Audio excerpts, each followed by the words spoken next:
Philosophy is simply what you know. Now, to correct a couple of old cliches, what you don't know will hurt you.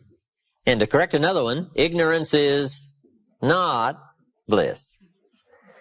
Boy, it's so important to have the correct philosophy. It's so important to know. Philosophy sets the course of your life. Philosophy is simply what you know. So it's important to know. I'm telling the kids these days, make sure you get the information while you're here. I'm talking to the Newport Harbor high school kids in some lectures last year and this year. And my encouragement is, make sure you get all the information while you're here. I know it's laborious. I know it isn't easy to read the books and take the classes and try to get good grades. But hey, while you're here, gather it all up. The book you miss will make a difference, right? The information you don't get will make a difference in the legacy of your equities over the next few months, the next few years. So philosophy, this is where it all begins. Now, I've divided philosophy into three parts. One is basic, starting out philosophy. The baby starts processing information right away. Cold is bad, warm is good, hungry is awful, food is terrific. The baby starts reacting and processing information and having certain reactions to it. So our philosophy starts early, gathering information and reacting to it. Next is expanded philosophy. At least enough philosophy to be gainfully employed and offer a value to society and find your place in the marketplace. You know, be a reasonable, decent human being. Expanded philosophy. But now how do you become wealthy and powerful and sophisticated, influential and unique? Simple word, refined philosophy. The refinement of philosophy. The extra studies and the extra books and the extra classes and the extra thinking, the extra pondering, the extra give and take of testing ideas and debate and discussion. That's where the extra life comes from, is in the dimensions of refined philosophy, the extra thinking. And these are the steps of intellectual discovery that a lot of people just don't want to take, or they're too busy to take it, or it presents itself in too strong and tough a manner, these extra skills. But I'm telling you, once you start engaging in these extra skills, you won't ever want to go back. This new intellectual discovery is where the wealth is. It's where the happiness is, the good life, influence, power. Refinement of philosophy. Now, our philosophy comes from a lot of places. Let me give it to you. Number one, from teaching, the influence of others, from the books we read, from the classes we take. And you might underline the word influence. This is where a big share of our philosophy comes from, influence. In another series, we asked three major questions. Who am I around? That's called big questions. Some questions are little and some are big. This is a big one. Who am I around? Question number two, what are they doing to me? This is called major. This is called big. Where have they got me going? What have they got me reading? What have they got me thinking? What have they got me saying? And the big biggie, what have they got me becoming? Influence plays a major role in the development of our philosophy. How we think, how we speak, the formulation of ideas, the things we weigh concerning values. All of this is so important. What we know, the mind, thinking, processing ideas and information. Ideas are simply information taking form. Now, we do something very important with what we know. We weigh it. We put it on our mental scales and we weigh it. And I don't know, we may give it a number from 1 to 10. Probably not consciously. But if we hear something and we come into possession of some information and we give it a 10, we'll probably act on it right away. If we give it a 1, we'll probably let it slide. If it's important, we'll do something about it. If we don't think it's important, we'll probably let it go. But it's so important to evaluate. A key word we learn in leadership skill training, perception. Trying to find value in something. Where is the value? How valuable is it? How important is it? Is there something here that I can't see at first glance? Is there something below the surface? Is there something in the inner workings of it? What goes behind it? What goes beyond it? What is its origin? All of these questions that help us come to the perception of value, ideas, evaluating information. Now here's what's important, to have a good set of mental scales. What if in processing information your mental scales were off? And you weighed everything a little wrong? Do you think that would affect your life? The answer is, of course. And all you got to be is a little off for 10 years. And you can imagine what the difference is. I got a key phrase for you. Life accumulates. We either accumulate the debt or the value. We either accumulate the regret or we accumulate the equity. Now, we must all suffer one of two pains, the pain of discipline or the pain of regret. And I'm suggesting discipline, mental discipline to refine ideas. Of course it's laborious, and of course it's a push, but it's called small price to pay so that you won't have the regret later on. Regret weighs tons. Discipline weighs ounces.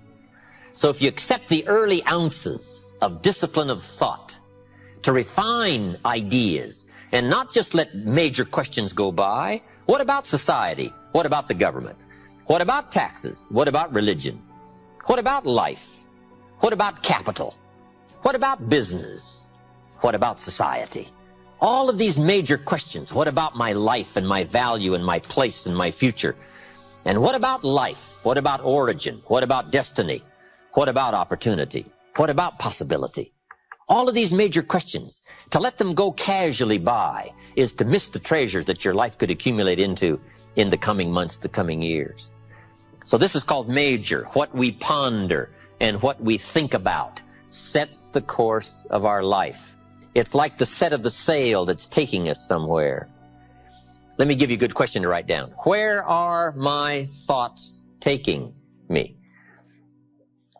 This is a biggie question. Where are my thoughts taking me? These are some of the things you want to make sure of. You might be able to be casual about some things, but here's some things not to be casual about. My philosophy is taking me somewhere. Big question, where?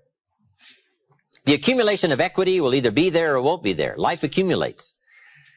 And I'm either accumulating debt that I'll be sorry for, or I'm accumulating value that I'll be happy about. Now, here's an important question. What is your philosophy about activity? What about hard work? What about long hours? What about full days? If you're doing something, how hard should you go at it? How much time should you put in? Everybody has to develop their philosophy about activity. Just by way of review, let me quote you. Old Testament says, 6 days activity, 1 day rest. That's called philosophy of ratio of activity. What is a good ratio of rest and activity? Old Testament says 6 days of one, 1 day of the other. You say, well, that's kind of old and outmoded. Well, maybe it is. I don't know. Maybe that's too old a philosophy. The old 6-1. Now, we've got it down to 5 and 2. Maybe 5 and 2 is okay. I don't know. If God would have thought of 5 and 2, he might have made it 5 and 2. But we've all got to have a philosophy about activity. Because your philosophy of activity will affect the rest of your life. Not to think so is naive. I've got a good clue on rest. Make rest a necessity, not an objective. The reason for life is enterprise. The reason for life is productivity. The reason for life is to see what we can do with the seasons and the chances and our mind and our spirit, ourselves, to see what we can do. That's what life is all about, to see what you can do. Now, the doing, you've got to have a philosophy on how much time you're going to spend doing. And I've decided that enterprise is better than ease. If you rest too long, the weeds take the garden in the summer. So you can't rest too long. Life doesn't stand still. And the threat of life will start overwhelming the values of life if you just let it go. So we've all got to have a philosophy about activity. Let me give you one of the best I know. Here's what it says. An ancient phrase says, whatever your hands find to do, do it with all your might. That's a philosophy. You say, well, I'm getting by with half my might. Well, okay, but you've got to decide on your own personal philosophy of activity. Now, this philosophy says, do it with all your might. Do you think there's any value or virtue in that? Well, I don't know. You've got to decide. You've got to weigh this out, right? You've got to evaluate it for yourself and put it on your own mental scales, and you've got to come up with your own answers. How hard should you work? I'm teaching kids now the ant philosophy. The ant philosophy. An ancient story says everybody should study ants, especially lazy people. The ant philosophy. Let me give it to you. It's very brief. Number 1, ants never quit. Good philosophy. If they're headed somewhere, you try to stop them, they'll look for another way. They'll climb over. They'll climb under. They'll climb around. They keep looking for another way. What a neat philosophy. Never quit looking for a way to get where you're supposed to go. Number 2, ants think winter all summer. That's an important philosophy. You can't be so naive as to think summer all summer. You say, well, isn't it nice? You can't think nice when it's nice. We will call you naive. An ancient story says, don't build your house on the sand in the summer. Why would we be given that advice? Because it's easy to build your house on the sand in the summer, but you must not be so disillusioned. So ants are smart. They think winter all summer. In the summer, you got to think storm. You got to think rock. You can't think sand and sun. Number 3, ants think summer all winter. That's so important. I'm sure all winter long ants say, this won't last long. We'll soon be out of here. What a neat philosophy. What a neat attitude. This won't last long. We'll soon be out of here. First warm day, the ants are out. First warm day, they're out. Now, if it turns cold again, they'll dive back down. But first warm day, they're out. They can't wait to get out. What a neat philosophy. Can't wait to get at it. We teach in leadership skills. Average people look forward to getting off. Successful people look forward to getting on with it. The guy doesn't want off. He wants on. And that's what starts to transform his life into the doing, into the activity. Now, here's the last of the ant philosophy. How much will an ant gather during the summer to prepare for the winter? Answer, all he possibly can. What an incredible philosophy, the all you possibly can philosophy. How much should you do? You got to come up with a philosophy of how much should you do. We're all governed by our thinking, our evaluation, what we've decided and how we feel. And this is a big question. What should you do? Shoaff gave me the best answer when I was 25 years old. Here's what he said. Do all you can. How many books should you read in the next 6 months? As many as you can fit into your schedule. Because the book you miss won't help. What if a guy missed the book, Think and Grow Rich? The guy's 40 and poor and he missed the book. He lived in the right country, but he missed the book. He was a nice guy, but he missed the book. He was very sincere, but he missed the book. He worked hard, but he missed the book. I'm telling you, if you miss the book, no telling what treasure will be missing in your life if you just miss the book. How hard should you work? The ant philosophy. The man says to me, I'm making about $50,000 a year. Isn't that enough? Now, what would be your philosophical answer to someone who says, I'm making $50,000 a year, isn't that enough? He said, my kids are doing okay, and he said, I got my bills paid. So what would you say if a guy says, I'm making $50,000 a year, isn't that enough? I said, yes, $50,000 a year is enough if it's the best you can do. We don't call enough an amount. We only call enough your best. If you're capable of making $500,000 a year and you make $50,000 a year, we call you loser. Now, it isn't the difference between $50,000 and $500,000 that's important. What's important is the full extent of your reach. That's what's important. The only way to feel maximum good about yourself is to extend yourself to the full capacity of your reach, your intellectual reach and your physical reach and your potential and your possibility to do the best you can. What should you do? All you can. How many books should you read? As many as you can. How many skills should you learn? As many skills as you can. How many people should you touch? As many as you can. What all should you engage in? As many things as you can. Why not go to the max? I've got a good question for you. How tall will a tree grow? As tall as it can. Did you ever hear of a tree growing half as high as it could? No. Trees don't grow half. They grow all. Full. They drive their roots as deep as they can, stretch as high as they can, produce every leaf they can. Trees go to the max. Now, why would human beings settle for less than the max of their capacity? Simple answer. They have the power of choice to do so. It gives us the dignity of being human beings called the power of choice. So we've got a couple of choices. Let me give them to you. Here they are. To be all or to be part. Now, this is a philosophical discussion.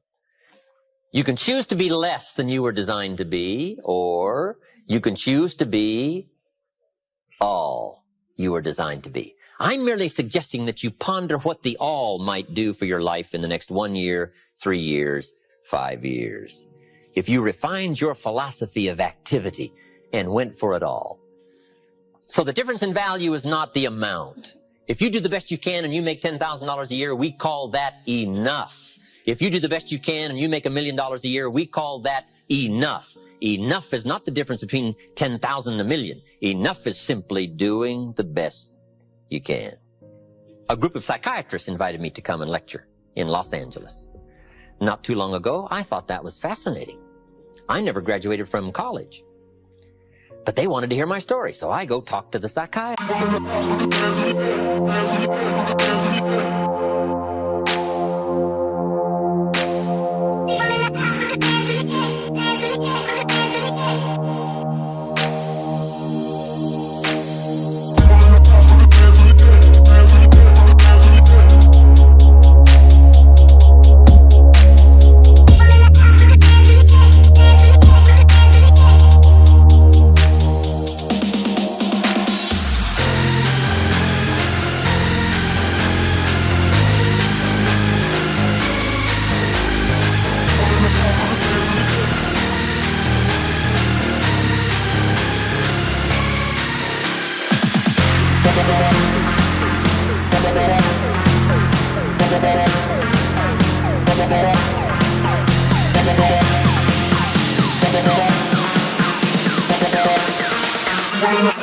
Refinement.